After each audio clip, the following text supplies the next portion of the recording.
আল্লাহ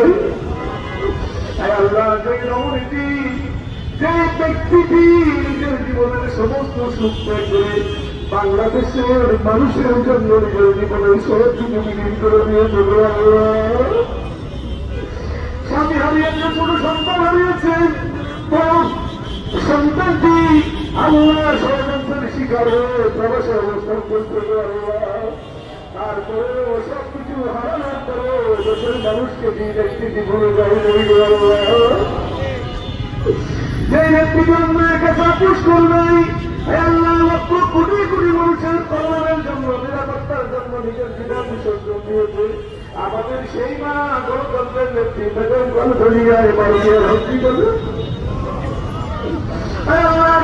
আমাদের মায়ের তার ব্যক্তিত্ব আমরা পাবো কিভাবে? আজকে হাজার হাজার লক্ষ লক্ষ কোটি কোটি মানুষ কান্দে। আল্লাহ যখন তোমার পছন্দ হয় তারা আমাদের মাকে নিয়ে জীবন বিজ্ঞাপন করো।